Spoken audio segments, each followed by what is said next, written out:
اعوذ باللہ من الشیطان الرجیم بسم اللہ الرحمن الرحیم۔ پیارے بچوں السلام علیکم۔ جماعت 8ویں مضمون اردو۔ بچوں آج کا جو ہمارا سبق ہے اس کا نام ہے لالدد۔ بچوں آپ اپنی کتاب کا صفحہ نمبر 16 نکالیں گے اور کتاب پر دیکھیں گے۔ آج ہم یہ سبق پڑھیں گے کشمیر قدیم زمانے ہی سے ریشیوں، سنتوں اور صوفیوں کا مسکن رہا ہے۔ انہی بزرگ ہستیوں میں ایک عظیم خاتون بھی گزری ہیں جنہیں پیار اور عقیدت سے لوگ لالدد کے نام سے یاد کرتے ہیں۔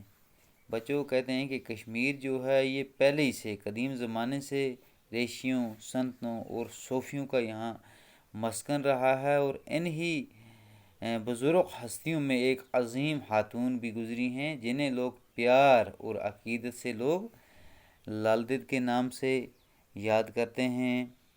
لالدد کی زندگی کے حالات کے بارے میں اگرچہ وثوق کے ساتھ بہت کچھ نہیں کہا جا سکتا، لیکن اتنا تو بہرحال یقینی ہے کہ وہ 14ویں صدی کے وسط میں سری نگر سے 6 میل دور جنوب مشرق کی طرف واقع ایک گاؤں سیمپور میں پیدا ہوئیں۔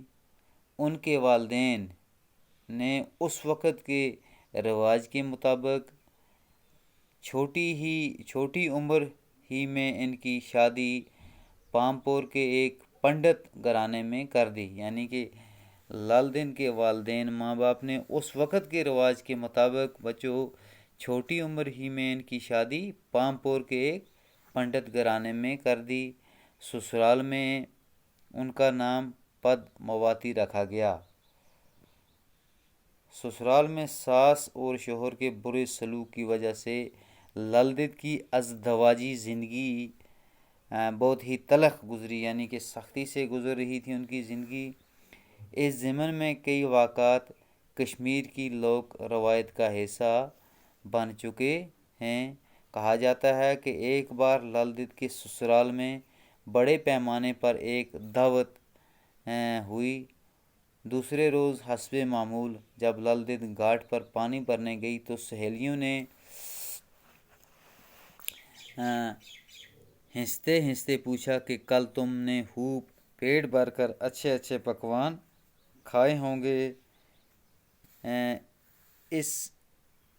اس پر لالدد کے منہ سے بے ساختہ ایک شعر نکلا، یعنی کہ جو کشمیری زبان میں ایک ضرب المثل کی حیثیت اختیار کر چکا ہے۔ اس شعر کے معنی ہیں مینڈا پکے یا بکرا۔ لالدد کی قسمت میں تو وہی بٹا ہے۔ کہتے ہیں کہ بچوں ایک دن لالدد کے سسرال میں بڑے پیمانے پر ایک دعوت ہوئی، یعنی کہ اس دعوت میں دوسرے روز حسب معمول جب لالدد گھاٹ پر پانی بھرنے جاتی تھی ہر دن، تو پانی بھرنے گئی تو سہیلیوں نے ہنستے ہنستے پوچھا کہ کل تم نے خوب پیٹ بھر کر اچھے پکوان کھائے ہوں گے۔ تو اس پر لالدد کے منہ سے بے ساختہ یعنی کہ شعر نکلا جو کشمیری زبان میں ایک ضرب المثل کی حیثیت اختیار کر چکا، اور شعر کے معنی کیا تھے کہ مینڈا پکے یا بکرا، لالدد کی قسمت میں تو وہی بٹا ہے۔ لالدد کی ساس یعنی کہ اس کا کیا مطلب ہے؟ لالدد کی ساس کھانا پروستے وقت ان کے برتن میں ایک بٹا رکھتی تھی تاکہ دیکھنے میں چاول کا برتن خوب بھرا ہوا لگے۔ تو اس کا مطلب کیا ہے کہ جب لالدد کی ساس انہیں کھانا دیتی تھی، کھانا پروستے وقت بانٹتے وقت ان کے برتن کے اندر ایک بٹا جو تھی وہ رکھ دیتی تھی تاکہ اس سے لگے کہ ان کا جو برتن ہے وہ چاول سے خوب بھرا ہوا ہے۔ تو لالدد کیا کرتی تھی جی؟ لالدد نہایت صابر تھی۔ وہ چاول کھا کر بٹا دھو کر ایک طرف رکھ دیتی تھیں تاکہ ان کی ساس کو دوسرا پتھر ڈھونڈنے کی زحمت نہ اٹھانا پڑے۔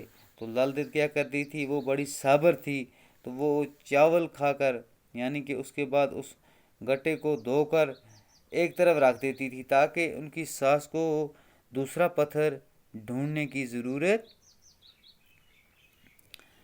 نہ پڑے۔ کسی طرح سے لل دید کا یہ شعر ان کے سسر کے کانوں تک بھی پہنچا، تو انہوں نے اس کی تحقیق کی اور لل دید کا بیان صحیح ثابت ہوا۔ یعنی کہ ان کے سسر تک جب ان کا یہ شعر ان کے کانوں تک پہنچا تو انہوں نے اس کی تحقیق کی اور لل دید کا یہ بیان جو تھا یہ صحیح ثابت ہوا۔ لل دید نہایت صبر سے سسرال والوں کی زیادتیاں برداشت کرتی رہیں، لیکن آخرکار ان کے صبر کا پیمانہ لبریز ہو گیا اور انہوں نے گھریلوی زندگی کو خیرباد کہا اور وہ ایک مست قلندر کی طرح جگہ جگہ گھومنے لگیں۔ تو بچوں آج کے لیے اتنا ہی کافی ہے، کل انشاءاللہ ہم یہاں سے آگے اور پڑھیں گے۔